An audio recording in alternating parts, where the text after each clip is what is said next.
Oi, pessoal. Olha aqui Natal. Como tá linda.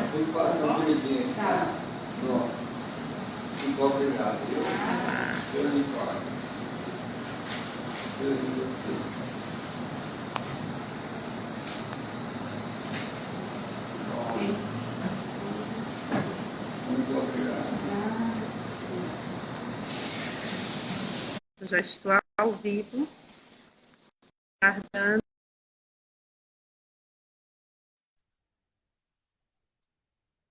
A cidade de Natal como tá linda.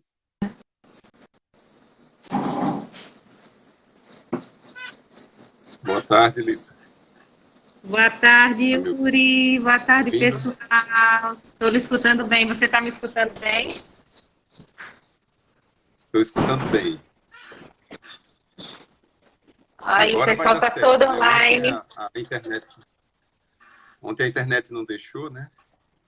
Hoje vai dar Verdade. certo. Vai dar muito certo. Pergunta ao pessoal do seu Instagram se eles estão lhe vendo, que eles deixem também recado para a gente, perguntas, né? Hoje a gente vai estar interagindo diretamente com eles. Eu peço desculpa por estar de máscara, mas ao mesmo tempo é lembrando da proteção e eu estou dentro de um ambiente hospitalar.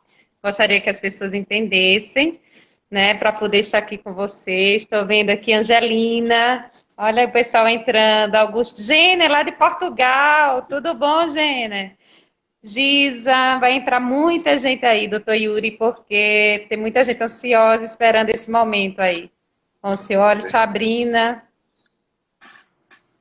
Giza Isso. aqui, ó. Meus pacientes e as pessoas que seguem no Instagram estão conseguindo sim entrar. Estou vendo aqui Tatiana Abrão, Dorinha, várias pessoas aqui Olha estão se aí, é o conectando. Obrigado pela Cícero. presença de vocês. Olha, Gêner. Gêner está de Portugal, ele é dentista lá em Portugal.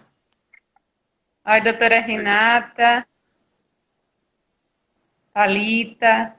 Pode entrar, pessoal, que hoje a gente vai estar com vocês, Ruth. Acho que hoje vai Ruth, ser muito bacana. Tiago Saldanha, Carolina, doutora Renata. Renata. Tudo bem, Renata? Olha aí, ó. Isso. Sabrina, Salles. Legal. É porque vocês não estão vendo, né? Isso. Então, vamos começar? Milena, minha prima aí. Olha, Ana e Natália, tudo paciente também, neta. Olha aí, oi, neta. Tem gente entrando, 3, 4 pessoas, o doutor Matheus Cardoso aí. Ricardo, ó, o pessoal de Pipa, Josi lá, ó, Josi é minha amiga psicóloga, sexóloga lá do Ceará, que vai fazer live com a gente qualquer dia, viu, Josi? Ah, Gatonaldo tá aqui assistindo. Tainho tá aqui observando tudo, viu, doutor Yuri? Legal. Observa tudo. Ele tá mandando um abraço aí pro pessoal, né, pai? Um abraço. Um abraço para ele também. Olha, Ricardo, o dono do restaurante Caxangá. Ele está interagindo. Ricardo, do Ah, restaurante Caxangá de Pipa. Quando você vier com sua família, vou levar você lá em Pipa, viu? Com fechado. sua família inteira. E lá tem comida fitness Fechado. também, não é só comida engordativa, não. Muito bem. André Aladim, sua paciente, minha amiga e irmã. Bom, André. Olha aí, o pessoal entrando. Tá só chegando gente, né? Isso. Quando você quiser começar, fique à vontade. Marília, minha amiga psicóloga. Muito legal, todo mundo participando. Deinha aí, ó. Doutor Doutor, Tanuri, médico vários do Flamengo. médicos. Isso. Médico do Flamengo e do DNA. Assim, é muito importante estar aqui com você agora, ao vivo. Você está deixando um pouquinho a sua família aí para poder interagir com todos, né? Via Instagram, via live, né? Doutor Justo. Yuri, assim, Obrigado. você é uma sumidade na endocrinologia, todo mundo tem um carinho muito grande, não só pelo ser humano que você é, mas pelo profissional. competente que você é, né? Então, a gente está passando Obrigado, por um Luiz. momento muito delicado em nosso país. A gente sabe que a gente precisa ter medidas preventivas e protetivas. A gente sabe também que o especialista em endocrinologia, ele é de suma importância nesse exato momento, né? Porque vocês são os pesquisadores do corpo humano. Vocês dão esse suporte inteiro aos pacientes, não só os pacientes do diabetes, mas o paciente como um todo. As pessoas têm que entender mais a endocrinologia para entender a necessidade que cada um de nós, né, devemos ter em busca desse especialista. Temos nesse exato momento pessoas que estão assistindo, que são profissionais de saúde, que são seus pacientes, são as pessoas que estão querendo entender mais esse tema coronavírus no foco da endocrinologia.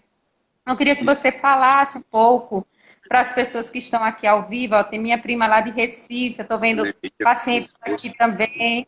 Dizer a Monique que mora aí, quer dizer, Monique está em Brasília agora, mas quando ela for a Recife, vá para você, que você está nesse eixo Natal-Recife, não é isso?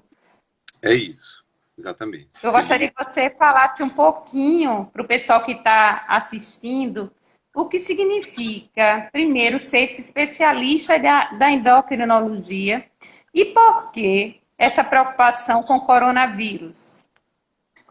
Muito bem, Lisa. A maioria das pessoas que seguem a gente já sabe, né, que a endocrinologia ela cuida tanto da parte metabólica como hormonal do indivíduo, e isso envolve um dos sistemas de controle do organismo. Um deles é o sistema nervoso, o outro é o sistema endócrino. Então, é uma especialidade que abrange muitas áreas do nosso corpo. Dentro da questão do coronavírus, entra o lado da imunidade. Eu trouxe alguns números atualizados aqui sobre a infecção. São números de ontem, mas já dá para ter uma ideia, porque o Ministério da Saúde só vai atualizar isso às 15 horas. Então, ontem nós tivemos cerca de 2.201 casos, com 46 mortes. Isso dá uma taxa de letalidade de 2% do Brasil. É uma taxa um pouco mais baixa do que está acontecendo na China, bem mais baixa do que a que está acontecendo na Espanha e na Itália, só que é um pouco mais alta da que está acontecendo nos tigres asiáticos e na Alemanha. Então, é importante que a gente destrinche esses dados para que possamos lutar com as armas corretas contra esse vírus, contra essa epidemia que está assolando o nosso país. Então, a primeira coisa que eu queria dizer é que não precisa pânico, né? O pânico só vai trazer problema, prejuízo, só vai trazer situações que não vão agregar, e isso é algo que deve ser evitado. Agora, também, eu ainda recebo mensagens perguntando, será que essa gripe, de fato, merece essa atenção que está tendo? E isso, a resposta é sim, ela merece sim essa atenção, porque o vírus tem características especiais que eu queria falar aqui com vocês rapidinho. Não é interessante essa postura de subestimar, tá? Isso pode ter uma consequência muito ruim, e também não precisa de pânico, que também terá uma consequência muito ruim. Então, vamos passar uma informação de qualidade para que as pessoas possam tomar as suas decisões baseadas em evidência científica, tá bom? Eu acho muito importante quando você pontua que a gente não precisa de pânico, mas a gente precisa ter esse cuidado, essa cautela, porque não é uma gripezinha, como foi pontuado ontem nacionalmente no país, e os médicos que estão na linha de frente, vocês e nós todos, os profissionais de saúde, a gente precisa passar para quem está vendo ao vivo agora os maiores cuidados que devem ser realizados para a gente evitar justamente o que aconteceu na Espanha, porque eu tenho prima que mora na Espanha, ela fala comigo todos os dias, as pessoas negligenciaram essa gripezinha, e por isso que a situação da Espanha chegou onde chegou hoje. A gente está tendo tempo, doutor Yuri, para a gente se resguardar, se reorganizar. Eu sei que tem situações drásticas financeiras para todo o planeta, mas se a gente não se resguardar agora, como é que será em perspectiva? Né? Então, fala aí para esse pessoal que está assistindo ao vivo, justamente o que você tem que pontuar. Isso, muito bem. Todo vírus, ele obedece determinadas características, tá certo? São basicamente 5 características que vão determinar o modo como essa infecção, essa epidemia vai se comportar. Então, você pode analisar como uma perspectiva de uma guerra. Existe uma guerra entre o ser humano, seu sistema imunológico, e os vírus, digamos assim. Então, essas 5 coisas que devemos pontuar, a primeira é a nossa imunidade, ou seja, se o nosso exército está preparado para reagir a esse tipo de infecção, tá? A gente consegue isso através dos anticorpos, quando a gente já teve contato com o vírus, e quando a gente nunca teve contato com o vírus, existe uma outra linha de defesa, que é uma linha, digamos, genérica, que se você estiver bem alimentado, em repouso, se não fizer exercício extenuante, se não tiver nenhuma doença que debilite o seu sistema imunológico inato, você vai ter uma primeira linha de defesa contra o vírus. Então, o primeiro ponto é a nossa imunidade. O segundo ponto é a infectividade do vírus. Eu vou falar alguns termos técnicos, mas eu vou explicar. O que é infectividade? É a capacidade do vírus entrar em você, penetrar no seu organismo e causar a doença. O outro ponto é a chamada virulência, que é a capacidade de penetrar no organismo e causar doença e doença grave, tá? É um pouco diferente da infectividade. A virulência está mais relacionada a deixar você doente ou não. O quarto ponto seria a letalidade, né? Uma vez que o vírus entrou, a capacidade dele de lhe matar. E, por último, a resposta inflamatória, que é a nossa defesa contra o vírus. Vou dar um exemplo simples. O vírus do resfriado comum, ele é um vírus que tem alta infectividade, tem baixa virulência e baixa letalidade.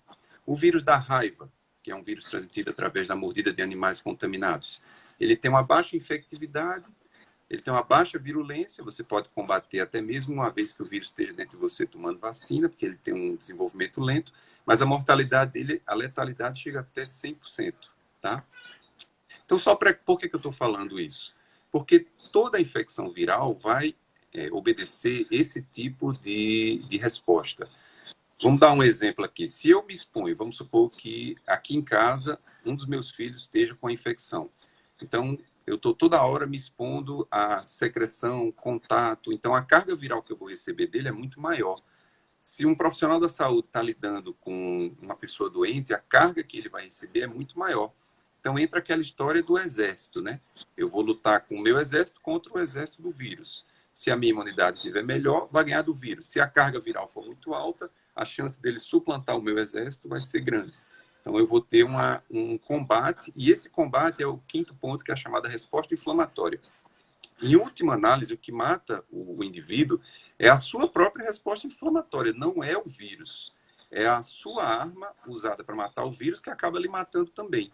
Por isso que alguns dos medicamentos, que a gente vai falar mais na frente, eles são utilizados no sentido de diminuir a própria resposta inflamatória do indivíduo.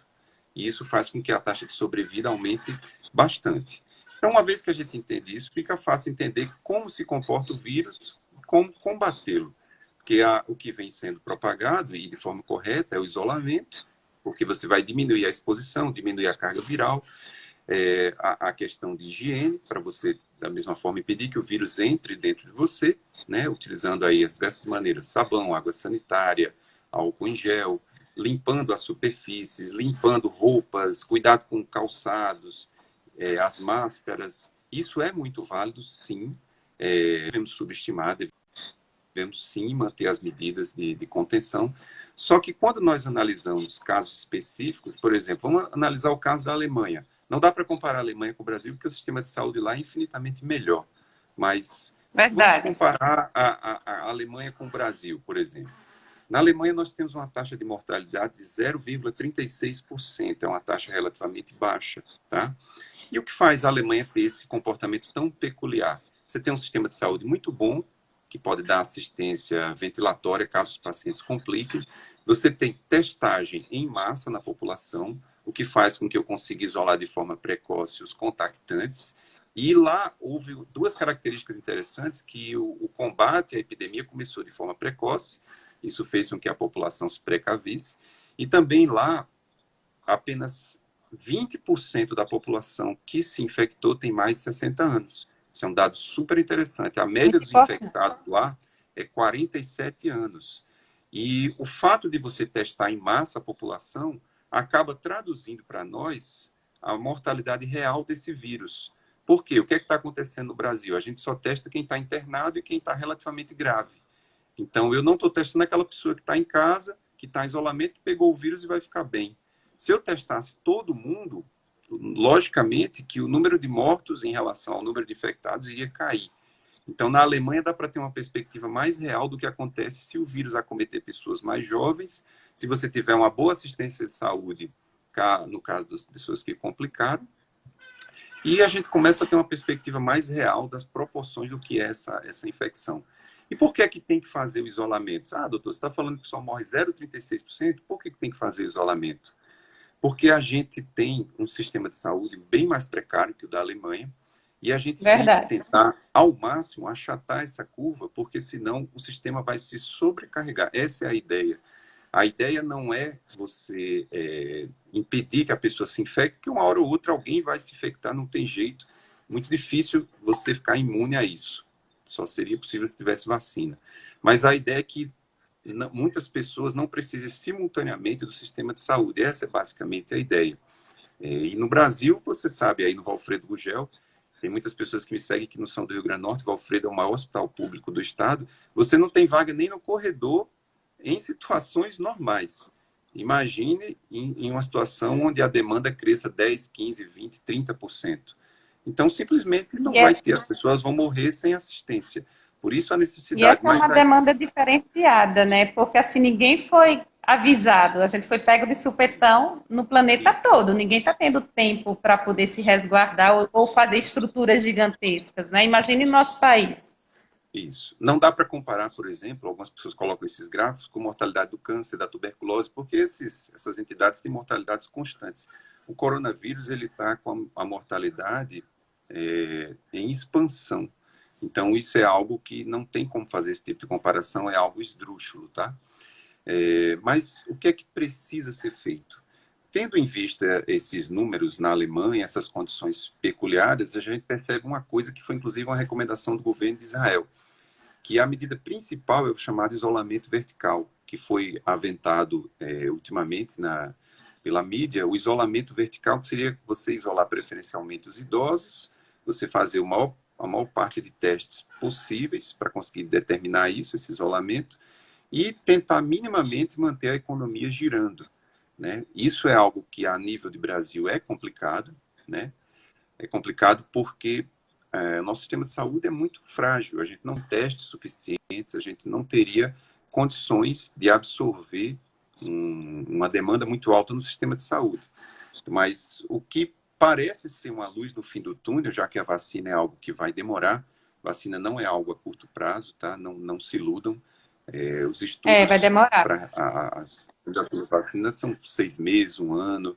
Então, isso vai ser para o ano que vem. Coronavírus, vacina, ano que vem.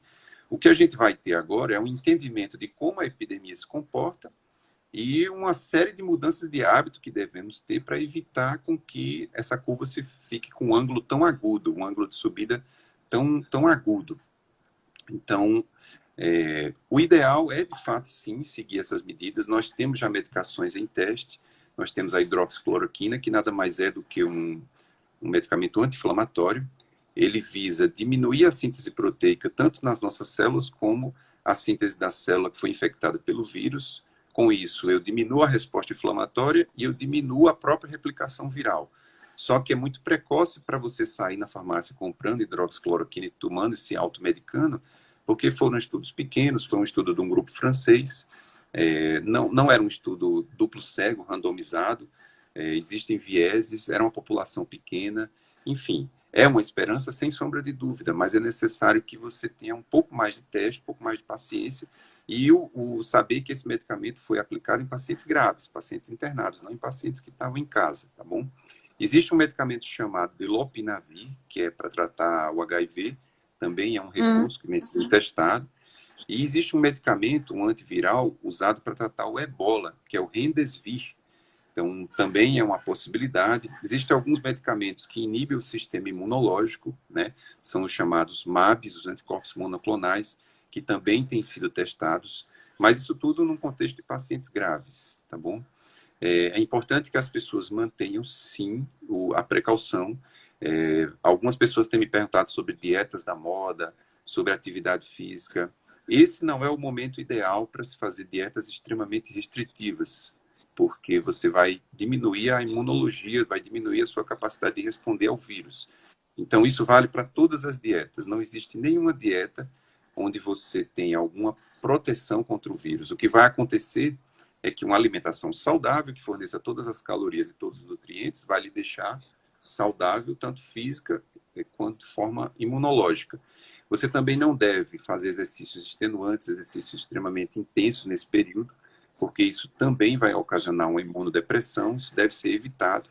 O exercício, via de regra, deve ser evitado ao ar livre, na medida do possível fazer em casa, tá bom? Eu vi muita gente correndo na rua, pedalando. Eu vi durante esses dias. O que é que você fala sobre isso? Se você se expuser ao exercício na rua, tem que obedecer aquela medida de restrição em relação à distância entre as pessoas, jamais fazer uma atividade coletiva, tá bom? Fazer o exercício leve, moderado, evitar exercícios intensos, tá bom? E ao chegar em casa, você tem que ter um cuidado especial com os calçados e com a roupa. Se você seguir essas precauções, for lá fazer atividade física e voltar, via de regra, isso não vai trazer maiores problemas. Agora, é algo que não está sendo tão disseminado pela questão da contenção, pela questão do isolamento. Então, é algo que não está sendo tão divulgado para evitar que as pessoas tenham a falsa sensação que podem sair na rua e fazer atividade física e ficar batendo papo. Mas, via de regra, se você tiver a disciplina de seguir essas orientações, então seria algo interessante, sim. Algumas pessoas estão perguntando sobre cirurgia bariátrica e o coronavírus e a diminuição da imunidade. Via de regra, se você não está na fase aguda da cirurgia, se não é aquele período inicial onde o sistema imunológico vai cair, você é uma pessoa saudável, normal, uma pessoa que tem a capacidade de se defender, sim, contra o vírus, desde que você tenha uma alimentação saudável, equilibrada, faça suplementações necessárias para cada caso individualmente. Via de regra, o paciente bariátrico não é um paciente de risco. O paciente bariátrico aí, ele tem que ter só cuidado com aqueles pacientes que são displicentes, que são os pacientes que não estão tendo manutenção, são os pacientes que não fazem a checagem dos seus exames de sangue, não vão para o endócrino, não vão para os seus médicos especialistas, esqueceram de tomar os suplementos e as vitaminas, e aí agora devem estar com medo, né? Isso, exatamente. Se você não tem um cuidado, aí sim a gente pode ter aí essa questão da imunodepressão. Concordo com você. Os pacientes diabéticos, eles são um grupo de risco, porque entenda que o diabetes, o açúcar fica no sangue e a célula vê o alimento, mas não consegue disponibilizar para utilizá-lo. Então, além de todo o processo inflamatório que existe em decorrência do diabetes, você também vai ter uma relativa falta de energia para combater a infecção. Então, eles são, sim, pacientes de risco, eles devem, sim, ter o mesmo raciocínio das pessoas acima de 60 anos, tá? E, juntamente com os pacientes hipertensos, alguns medicamentos para tratar hipertensão e diabetes, eles aumentam a entrada do vírus no pulmão. O captopril, por exemplo, os bloqueadores do receptor de angiotensina, como losartana, eles têm uma ação facilitando a entrada do vírus no pulmão. A pioglitazona, que é um medicamento para tratar diabetes, da mesma forma, aí você vai dizer, então não vou mais usar medicamento para diabetes? Não, de forma alguma. Você descompensar o diabetes é muito pior, descompensar a hipertensão é muito pior do que o efeito negativo que esses medicamentos trazem. O que você deve fazer é manter a medicação e ficar em casa, aumentar a medida de isolamento. Alguns anti-inflamatórios, na mesma linha de raciocínio, eles evitam, atenuam a resposta imunológica ao vírus e podem agravar a infecção. Também devem ser evitados anti-inflamatórios, corticoides. Pacientes que usam imunossupressores têm que ter muito cuidado também, porque naturalmente eles têm um sistema imunológico mais fragilizado, tá bom? E no caso desses pacientes, existe alguma suplementação, alguma forma de aumentar essa imunidade, já que eles fazem uso desses medicamentos e eles têm essas patologias que os deixam nesse grupo de risco? Olha, Lisa, está tendo muitos vídeos, muitas situações aí onde as pessoas estão tomando soro para melhorar a imunidade. Não existe nenhum tipo de evidência científica que esse tipo de medicação, esses soros que se aplicam em clínicas, eles possam melhorar a imunidade ou evitar que você desenvolva a doença pelo vírus, tá bom? O que a gente sabe é que o melhor dos suplementos, entre aspas, para que você tenha uma boa imunidade, é uma boa alimentação. Suplemento, obviamente, que não é, mas é uma boa alimentação. Então, Via de regra, o suplemento só vai fazer efeito se você tiver uma má alimentação e tiver déficit de nutrientes. Por exemplo, você tem uma má nutrição, tem deficiência de vitamina D, de vitamina C. Então, ao suplementar, sua imunidade irá melhorar. Então, perceba que uma alimentação saudável e equilibrada seria mais que suficiente para manter qualquer pessoa bem. Existe um suplemento, vale ressaltar que não foi testado especificamente contra o coronavírus, que se chama quercetina. Eu não quero fazer propaganda de nenhum tipo de suplemento aqui, mas seria a suplementação que você tem o melhor nível de evidência em relação à melhora do sistema imunológico. Agora, eu enfatizo aqui que não existe nenhum estudo da quercetina com coronavírus.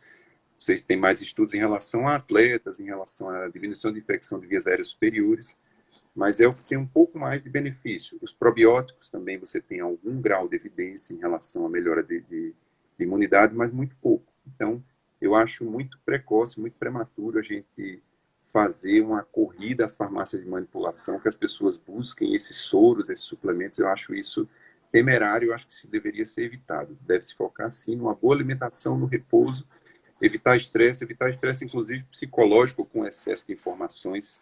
Lembre-se que todos que estão vinculando informações aí na mídia têm seus próprios interesses.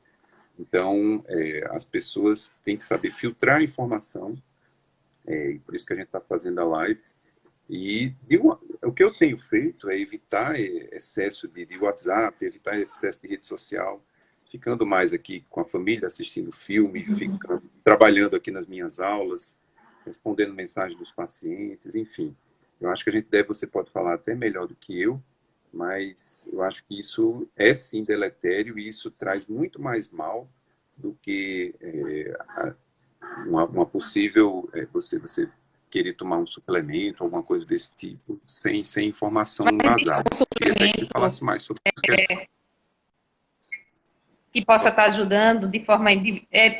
porque as pessoas querem, de alguma forma, ir na farmácia e comprar algum suplemento, alguma vitamina, e talvez não seja por aí, né?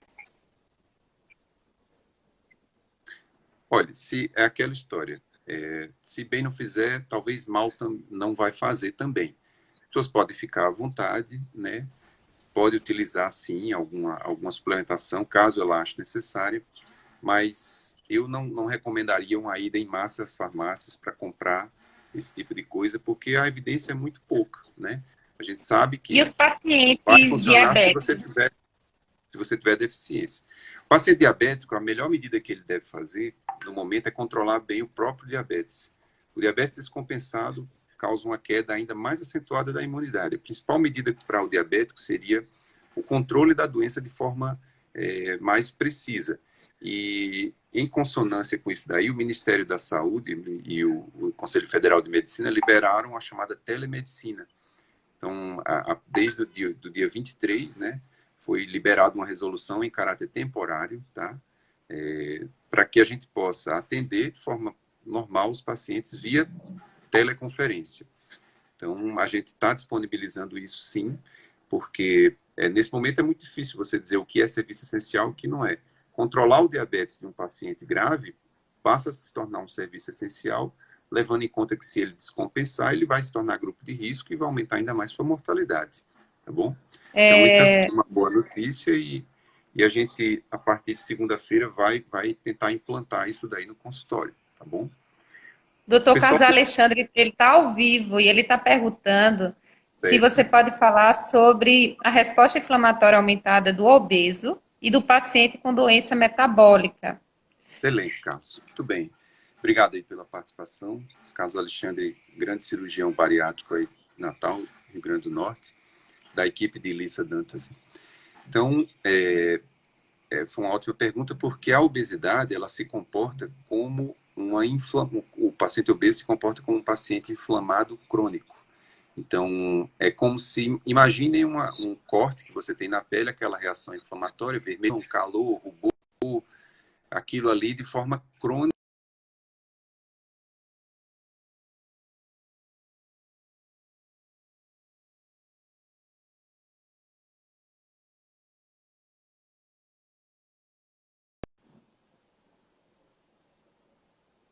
se comporta como um paciente diabético.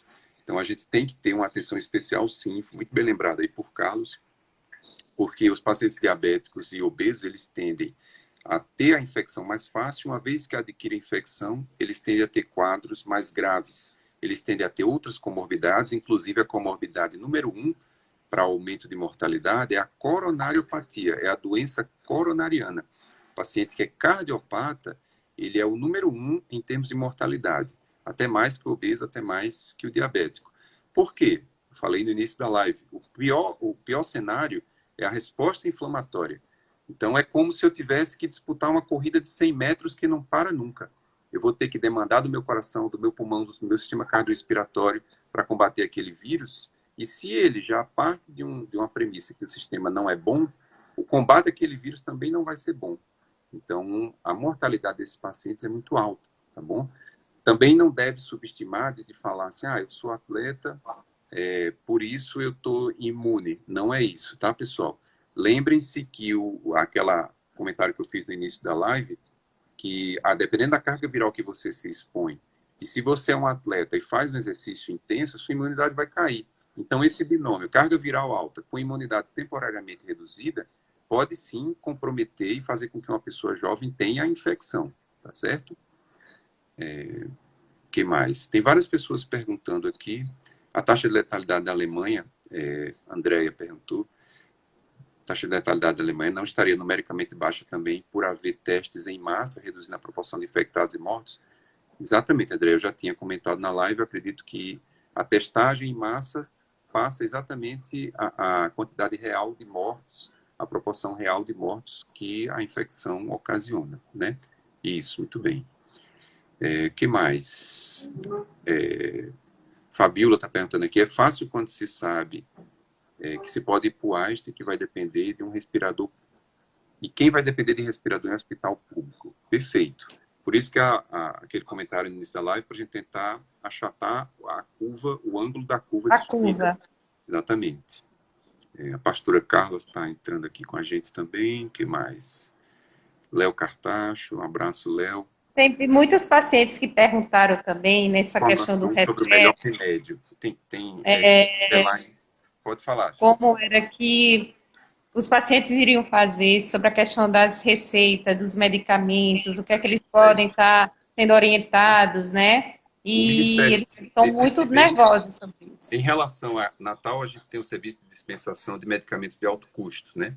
Então, Natal está liberado nos próximos meses para você renovar automaticamente sem precisar ir ao médico, tá? Em relação às receitas, as farmácias não vão vender. Eu recomendo que cada um entre em contato diretamente com o seu médico assistente e tente a melhor forma para ter a sua receita renovada. O Ministério da Saúde liberou algumas modalidades de telemedicina, né? Existe a teleinterconsulta, existe a teleinformação. Então, você pode entrar em contato com o seu médico, não tem problema nenhum, e combinar o melhor modo de você renovar essa receita. Mas na Unicard vai ser renovado automaticamente, tá? Inclusive, doutor Caso Alexandre, que está aí online, ele tem um serviço que ele vai liberar para todos os médicos, pelo menos aqui do Rio Grande do Norte, talvez de fora, a telemedicina do Alive Med. E ele vai estar disponibilizando isso para todos os profissionais de saúde, para poder que a gente consiga chegar diretamente em nossos pacientes, né? Porque a gente não sabe a data que a gente vai voltar de forma presencial, não é isso? Isso. E vocês não estão podendo serem todos contemplados com a Live Med, que vai poder salvar até vidas, né? Porque tem muito paciente, como você falou, tem paciente em pânico, tem paciente que está com transtorno de ansiedade generalizada, tem paciente com fobia reativa a tanta informação, né? A tua esposa é psiquiatra, que eu estava louca que ela viesse para a live de hoje, e com certeza ela vai estar recebendo cada dia mais. Ela está aí ao lado? Ela está online aqui. Pode mandar comentário. Emília, doutora Emília. Então, nós que fazemos parte da assistência psicológica e ela da psiquiatria, a gente já está com nível de pessoas com transtorno de ansiedade generalizada e pânico. Imagine há uma semana só que o país, no caso do Brasil, está de quarentena, né? Então, a gente precisa tomar medidas diferenciadas, porque imagina um paciente diabético, imagina um paciente de outras patologias crônicas que precisam de tranquilidade, para poder que suas taxas não fiquem elevadas, porque a gente sabe que o estresse agudo, ele transforma o corpo do ser humano, né? Imagine agora nesse exato momento. Então, essas lives, esses momentos que a gente vai estar interagindo com o paciente, é para justamente orientar, em vez de criar pânico, né? A Isso. gente pode estar transformando, você até falou, Alissa, vamos falar sobre a quebra de paradigma, né? A quebra de paradigma, ela se dá no momento que a gente traz para a gente a resiliência. Que a resiliência é você se dobrar num momento como esse, que é tão complexo. Hoje eu falei com a Elaine, que é a nossa nutricionista, falei com o Dr. Carlos Alexandre, eu disse, não é fácil, nesse exato momento, eu chegar e dar uma receita de bolo pronto, ou então um protocolo para o universo, porque é um problema mundial, não é isso? Mas a Isso. gente também pode aprender muito com esse recesso. A gente pode, inclusive os seus pacientes que estão nos assistindo, os nossos pacientes, as pessoas que estão nos assistindo, eu acho que esse é um ponto, um momento muito importante para as pessoas cuidarem realmente da saúde. Já que estão tendo tempo, eles estão tendo tempo para tudo. Os Isso. pacientes diabéticos, muitas vezes os pacientes diabéticos, eles não fazem adesão total ao tratamento, como os pacientes da obesidade, como os pacientes também da cirurgia bariátrica, porque muitas vezes as pessoas acham que a cirurgia bariátrica é um milagre. Ela é o início de um novo tratamento, não é isso? E a gente precisa justamente da endocrinologia dando esse suporte, a gente precisa da nutrição, do educador físico e assim por diante. Então, eu gostaria que você falasse mais ainda desse momento de recesso, onde as pessoas podem realmente criar consciência de autocuidado, da negligência que muitas vezes, pelas doenças crônicas, serem cansativas, serem exaustivas, não é fácil, todo dia você tomar medicação. Eu sei porque eu já senti na pele isso, eu já tive câncer, tive síndrome de Lyme, estou com chikungunya há 3 anos, que é uma doença chatíssima, talvez aí pior do que qualquer outro tipo de doença que a gente é acometida de forma coletiva também, chikungunya, dengue, essas coisas.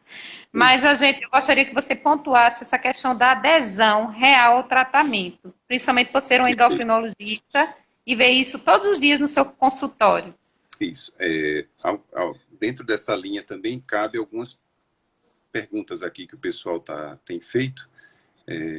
Thais Lacerda também está com a gente aqui acompanhando, nutricionista lá de João Pessoa. Obrigado aí pela presença, Thais. Perguntaram aqui sobre Xigdu e sobre a pioglitazona. Dentro dos medicamentos, a pioglitazona, só para dar uma explicação melhor, que a pessoa está pedindo aqui uma explicação sobre isso, ela funciona como um modulador de vários genes, né? Ela ativa genes que melhoram resistência à insulina e diminuem resposta inflamatória. Isso é importante para diminuir a formação das placas de aterosclerose, no caso da pioglitazona. Por isso que ela tem essa ação ruim, né? Entre aspas, no caso do coronavírus. Em relação ao Xigdu, que é um inibidor do cotransporter de sódio e glicose, não tem nenhum problema, não tem nenhuma situação que vai ocasionar prejuízo por conta do coronavírus. Né? Alguém perguntou aqui, se fez uma cirurgia recente hoje com 14 dias. Silvana Lemos. Cirurgia hoje com 14 dias, minha imunidade está baixa. Vai depender do que tipo de cirurgia. Se for uma cirurgia de grande porte, com certeza vai estar sim. Se for uma cirurgia de pequeno porte, então não vai estar imunossuprimida, não. Tá? A adesão, Lisa, que você falou, é fundamental porque a diabetes é doença crônica. Só para que você tenha ideia, um pico glicêmico, ele altera nossa resposta imunológica, nossa resposta inflamatória, durante 3 dias. Então, se a minha glicose sobe acima de 140, que é o máximo permitido, miligramas por decilitro, em uma refeição, eu levo 3 dias para me recuperar disso. Então, é fundamental que haja esse controle, haja essa adesão e que as pessoas possam repensar esse tipo de... o modo como ela encara o diabetes diante de uma situação de contexto de crise como esse, né? Outra pessoa perguntou aqui, Elaine Fonseca, Yuri, um paciente com resistência à insulina, diabetes e intolerância à glicose. Via de regra, esse paciente ele não se comporta como um paciente imunossuprimido, porque ele tem níveis muito baixos de glicose em relação ao paciente que tem a diabetes. O que vai causar o problema da imunossupressão é, de fato, a hiperglicemia. esse paciente ele está sob risco de desenvolver diabetes, mas ele não é um paciente considerado imunossuprimido, não. O que vai depender aqui é se esse paciente estiver obeso. Aí sim, se ele estiver obeso, ele entra no grupo de risco por causa da resposta inflamatória. Tá? Bioglitazona já respondeu, resistência à insulina. Vitamina D. Muito importante, Carolina, né? Vitamina D. Carolina está perguntando aqui sobre a vitamina D. Carol, do Axê. Muito bem, Carol. Então, a vitamina D, ela é um hormônio, ela de fato tem uma ação, sim, no estímulo da imunidade. Existem estudos que mostram isso. Mas o detalhe é que ela só vai ter esse efeito se o indivíduo tiver com deficiência. Tá bom? Não adianta você chegar e tomar mega dose de vitamina D, porque isso não vai causar um aumento da sua resposta imunológica. Se você tiver com a vitamina D normal e tomar a sua medicação, você simplesmente não vai ter nenhum benefício, tá, Carol? Você falou sobre quimioterapia também, né, Carol? Quimioterapia vai depender se você está em quimioterapia vigente, isso sim é. Mas se você fez a quimioterapia há 1 ano, então você já não é mais considerado grupo de risco, sua imunidade está completamente restaurada, tá bom? Glutamina e própolis, né? Aí você está perguntando. Os estudos de imunidade com a glutamina são muito controversos, tá, pessoal? Apesar de existir o que eu chamo de medicina baseada em fisiologia, existe toda uma lógica onde a glutamina ajudaria o sistema imunológico, só que o problema é que você produz a glutamina que você precisa. Talvez em situações pacientes triatletas, pacientes maratonistas, que têm uma demanda muito elevada, ela se torna o que a gente chama de um aminoácido essencial facultativo. Mas em pessoas normais, a resposta é não. A glutamina não irá ajudar na imunidade. Então, não precisa a gente tomar glutamina? Olha, Lisa, glutamina vai se aplicar em situações muito específicas, pacientes de UTI, pacientes que estão reintroduzindo a alimentação no ambiente de UTI, pacientes que têm demandas esportivas extremamente elevadas, como triatletas, maratonistas. Se você busca os estudos, apesar de ser amplamente difundido o uso da glutamina como um modulador positivo do sistema imunológico, os estudos são controversos. Eu desafio qualquer pessoa a procurar essas evidências e mostrar, porque o que nós temos é uma falta de evidência, na verdade, apesar de uma base teórica que talvez justificasse o uso da glutamina. Agora, também mal ela não vai fazer. Se você utilizar 5 gramas de glutamina, isso não vai prejudicar a sua saúde e talvez só um custo a mais que você vai ter.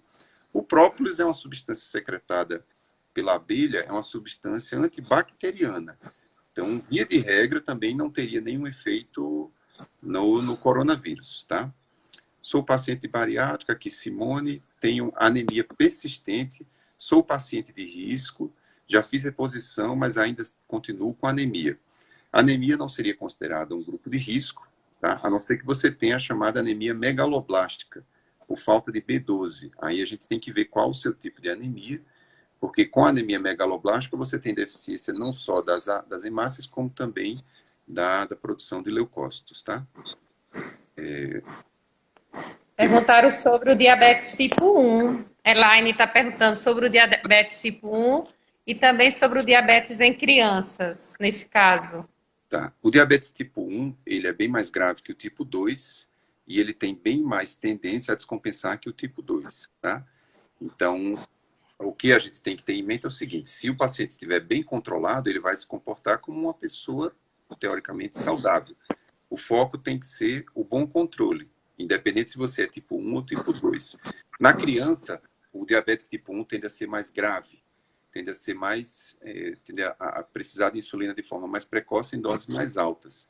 Então, ficar atento, porque aí a criança não é grupo de risco para o coronavírus, mas a criança diabética tipo 1 se torna grupo de risco, tá? Que mais? A gente não vai falar de política aqui, tá, pessoal? Tem alguns comentários políticos, eu vou... De jeito nenhum, vai falar de saúde. Não é o foco. Comer bem, ter bons hábitos, isso. Usar essa época de crise, como a Lisa falou, para desenvolver esses bons hábitos, tá? Né? Já que você está à beira de algo que pode levar à morte, então que isso sirva de estímulo para que você desenvolva bons hábitos nesse momento, né? Muito bem, o que mais? Podemos fazer exercícios leves, é isso? Elisa está perguntando. Correto, em casa. Se for fazer exercício em ambiente aberto, ter aqueles cuidados que a gente já falou antes, 2 metros de distância para qualquer pessoa, não tocar em nada, chegar em casa, ter cuidado com roupas e calçados, né? Tenho insuficiência renal crônica, não vou citar o nome aqui, mas a pessoa falou, tenho insuficiência renal crônica, estou em grupo de risco? Com certeza. Insuficiência renal crônica é sim, pacientes portadores que fazem hemodiálise, portadores de insuficiência renal crônica, são grupo de risco, de altíssimo risco também. Todo cuidado é pouco nessa população, tá? Estou treinando em casa, porém é pouco intenso, a partir de hoje vou diminuir o ritmo. Você pode fazer uma progressão gradual do exercício, seguindo os mesmos parâmetros que você seguiria se estivesse treinando na academia. Estou tomando as Isso vitaminas. você está falando aí, ó, manter o uso das medicações psicotrópicas para aqueles pacientes que já fazem uso. Às vezes, muitas vezes, esses pacientes vão ter que ter justamente essa telemedicina o mais rápido possível, às vezes até para ajustar os medicamentos, porque quem já tem algum tipo de transtorno, para quem já sofre de TAG, transtorno de ansiedade generalizada, Isso. depressão, entre outras coisas, podem, justamente nesse momento de um gatilho como esse, até rebaixar mais, afundar mais e precisar do contato maior com seus especialistas e não estou podendo presencialmente. Mas hoje vai, a partir de segunda, principalmente, vai ter essa telemedicina ajudando todo mundo, porque a Isso. gente mudou de paradigma. De uma hora para outra, a gente teve que mudar e Isso. se adaptar. A gente tem que se adaptar e a gente tem que correr atrás e ajudar os nossos pacientes. E esses pacientes da psiquiatria, né, como você tem uma esposa na psiquiatria, eles precisam mais ainda do nosso olhar. E a gente está tendo uma demanda nova de pacientes que não tinham nenhum sintoma, pacientes que nunca tinham vivenciado uma situação como essa e já estão apresentando sintomas de ansiedade reativa, né, à situação. Né? Acho que até a gente que, eu mesma que nunca tinha tido nenhuma preocupação maior com a vida, hoje eu já estou mais reflexiva, porque é algo muito novo, né? Não Isso. tem como não balançar, não tem como a gente não vivenciar isso. Mas os pacientes que estão nos assistindo, busquem os seus especialistas. Não se sabotem, não pare a medicação sem ordem médica. Tem muito paciente que não só da psicologia, da psiquiatria, mas tem muito paciente que para a medicação por questão própria. O que é que Isso. você fala sobre isso? Ou então que se automedica, automedicação. Isso deve ser evitado, né? A gente viu um caso nos Estados Unidos de um paciente que comprou hidroxicloroquina para limpar aquário, tomou e faleceu ele e a esposa. Então, é só um exemplo de como a automedicação pode ser algo grave. Lógico que foi algo bem esdrúxulo, mas, via de regra, a recomendação é que mantenha a última orientação médica que você recebeu, só modifique isso após uma nova consulta. A telemedicina pode ser uma ferramenta para isso. Monique está dizendo aqui que o TCC dela é a Netflix, a melhor fonte de informação para ela. Outra paciente, também não vou citar o nome, porque ela fala que tem ansiedade generalizada. O doutor Yuri sabe do meu caso, estou muito, muito ansiosa. Procurar assistência e, na medida do possível, entrar em contato comigo, com os profissionais, para poder a gente dar essa assistência, mesmo que à distância. Carlos Alexandre está reforçando aqui que a média de respiradores na Alemanha é de 10 para cada 1.000 habitantes. Na Itália é 4 para 1.000, no Brasil é 1,8. Daí a importância de você achatar a curva, né, para o menor possível, para não sobrecarregar o sistema, né? Então, perguntando também aqui várias perguntas sobre a vitamina C. O que é que você Ótimo. fala sobre a vitamina C? Vitamina C, de fato, ela tem dois papéis importantes na imunidade celular inata, que é aquela primeira resposta de defesa contra o vírus, aquela que você já tem pronta antes mesmo de adquirir anticorpos, e ela é importante na síntese de colágeno, tá? Só que, é como eu tinha dito no começo da live, se você é uma pessoa que tem uma alimentação saudável e já consome níveis adequados de vitamina C,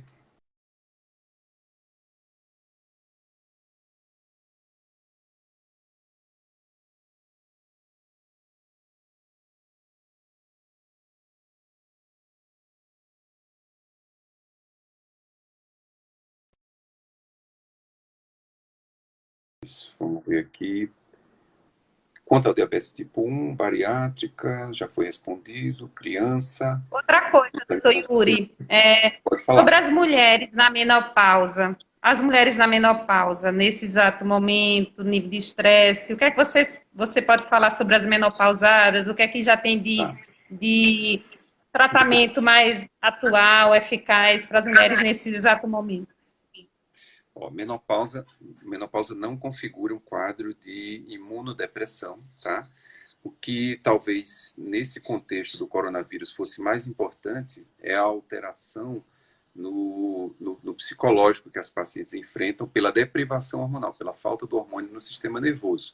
A gente sabe que a menopausa é um quadro que agrava insônia, depressão, labilidade emocional, instabilidade emocional, diminuição de libido. Então, nesse quadro de ansiedade, de isolamento, de pânico que alguns veículos estão querendo levar à população, isso pode agravar o lado emocional da paciente. Mas em termos de imunologia, não existe absolutamente nada que prejudique a defesa celular ou moral dessas pacientes, tá bom? Pessoal, tem como marcar uma consulta para o final de julho? O pessoal está perguntando aqui Antes, sobre né? consulta. Talvez antes, porque você vai entrar Manda um online. direct para mim que eu respondo. Tá bom? Manda direct para mim que eu respondo. Idoso com diabetes e pneumonia é perigoso? Extremamente perigoso. Não está muito claro, mas é possível que haja a chamada co-infecção. Você pode ter a infecção pelo coronavírus e por uma bactéria, por exemplo. Isso agrava muito mais o quadro dos pacientes. E também não está claro ainda se é possível haver reinfecção. Ou seja, a população todinha adquiriu coronavírus e você tem uma segunda onda de infecção por coronavírus. Isso ainda não está muito claro. Do mesmo modo que a dengue, nós temos 4 sorotipos e você, se é infectado por um, você pode ter infecção por outro. O vírus do corona, ele é muito mutável. É por isso a dificuldade de se criar uma vacina de forma tão rápida, tá?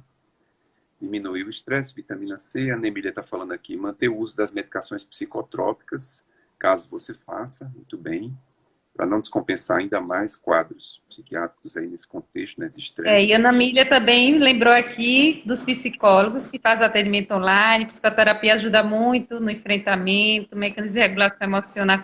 Eu acho que nesse exato momento é de mãos dadas mesmo, né? Todos os profissionais de saúde, a gente sabe que a questão emocional é a primeira que está sendo abalada realmente, porque a gente não está falando somente de uma doença, mas a gente está falando de uma situação que também atinge a questão moral, física, patrimonial, financeira e do futuro. Então, por pensar no futuro, as pessoas estão ficando em pânico generalizado. Isso. Mas a gente vai ter que trabalhar um dia de cada vez. Isso. Né? Ó, pensamos do mesmo jeito. Né? Um dia de cada vez. Isso. Ricardo Caxangá está perguntando uma regra de ouro para os hipertensos. Ricardo, segue a mesma orientação dos idosos, segue o isolamento vertical, tá? Porque você, dependendo do medicamento que você usa, você pode sim ter uma maior contaminação pelo vírus e ele tem uma maior virulência. Aquilo que a gente falou no início da live, se você usar inibidor de ECA, se você usar bloqueador do receptor de angiotensina, tá? BiPAP, Fabíola está perguntando, poderia substituir o respirador? Só se o desconforto respiratório for leve, mas em alguns países o BiPAP tem sido evitado. Para quem não sabe, BiPAP é uma espécie de máscara que gera pressão positiva na via aérea sem ser invasivo como um tubo, que o tubo vai direto na laringe, na traqueia. Então, o problema do BiPAP é que você começa a jogar vírus por todo o ambiente. Então, todo mundo que se expõe ali àquela pressão positiva, aquele ar que está escapando da via aérea do paciente, acaba se infectando. Então, ele tem sido evitado o uso do BiPAP, tá? Estou fazendo pedalada e correndo sempre, Rosinaldo está dizendo, correndo sempre de máscara. Tranquilo, meu amigo, mantenha aquelas orientações que a gente já falou sobre exercício. Caso Alexandre está perguntando aqui, temos feito dose mais alta de vitamina D e seguindo a cada 3 meses. Nossa meta é manter entre 50 e 80.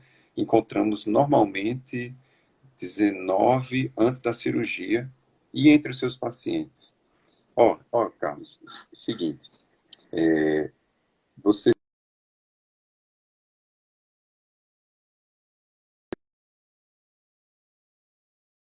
mas todos os estudos, eu vejo também como essa concentração baixa antes da cirurgia, mas os estudos com vitamina D sempre são comparando pacientes que têm níveis altos, aí pode ser 30, 40, 50, 60, com pacientes que tinham deficiência.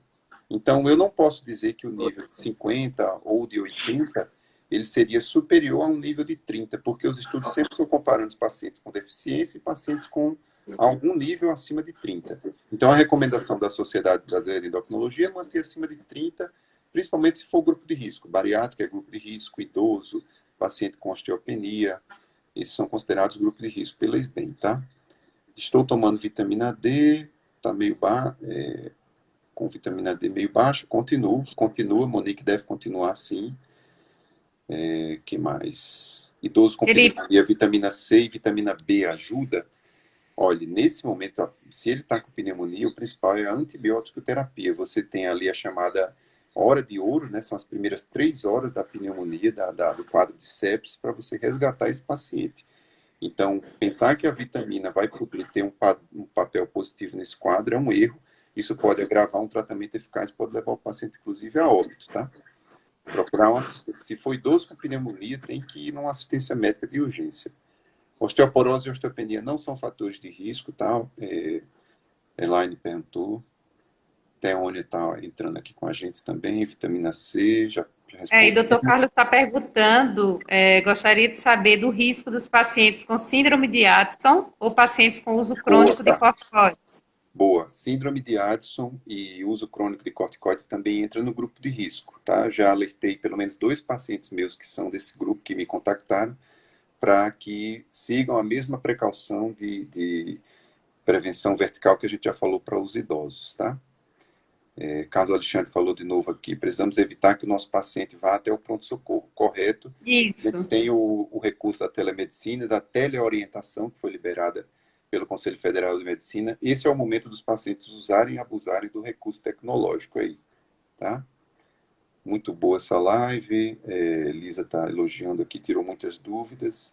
Ana Emília está lembrando que os psicólogos fazem atendimento online, psicoterapia ajuda muito no enfrentamento dos mecanismos de regulação emocional. Perfeito, é isso aí, Mila.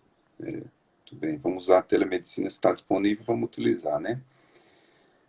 Que mais? Não sei se a gente vai conseguir Eliane está perguntando sobre o uso, se você aconselha o uso de caloba. Caloba é muito usado em infecção respiratória, existem apresentações farmacológicas. A caloba tem mais uma função de acelerar a recuperação uma vez que você esteja gripado do que evitar a gripe. Então, existem estudos sim com ela. Se você tem um quadro viral e quer utilizar, não tem problema nenhum, não vai trazer riscos. E pode ter um potencial benefício sim, tá? Eu já disse que eu não vou falar sobre questão política, tá? Gostaria de saber, Carlos Alexandre, aqui do risco dos pacientes com síndrome de Addison, a gente já respondeu. Profissional. Caloba. Tá. Que mais? Falando da vitamina D, a gente já respondeu também. Outras doenças endocrinológicas. Alguns pacientes estão perguntando sobre hipotireoidismo. Hipotireoidismo não é grupo de risco, tá? Síndrome de Addison, obesidade e diabetes e hipertensão são grupos de risco, tá? O que mais? Acho que é isso. Os pacientes que fizeram os pacientes que já fizeram cirurgia, que retiraram a tireoide por completo, tem algum cuidado maior? Os pacientes o quê, Lícia? Desculpe. Que já fizeram a retirada da tireoide, os pacientes oncológicos. Nenhum? Não, porque esses pacientes não fazem quimioterapia, eles fazem hormonioterapia com o hormônio tiroidiano. Então, nenhum fator de risco, tá? Nesse caso, não. A não ser casos raros de pacientes que têm problema de hipertireoidismo e oftalmopatia, que são obrigados a usar corticoide para reduzir o problema no olho. Aí esse paciente, sim, pode se comportar como imunossuprimido, tá? Isso, acho que é isso, né? 1 hora já. Verdade. Então, a gente tem só que lhe agradecer, né? Você se disponibilizar aqui para a gente, ao vivo. Acho que foi de suma importância para as pessoas que puderam lhe ver, lhe escutar, né? Até os profissionais de saúde que estão aí. E que, quanto menos a gente esperar, a gente vai estar de volta presencial, mas que antes que isso aconteça, que a gente possa utilizar das redes de apoio da internet, né? E que vocês possam também estar fazendo a teleorientação, a telemedicina, E os pacientes se acalmarem, eles precisam se acalmar nesse exato momento, né? Isso. Fabíola Temos bem fez uma... pouquinho, temos 20 segundos para terminar para a gente poder salvar. Então É rapidinho. melhor a gente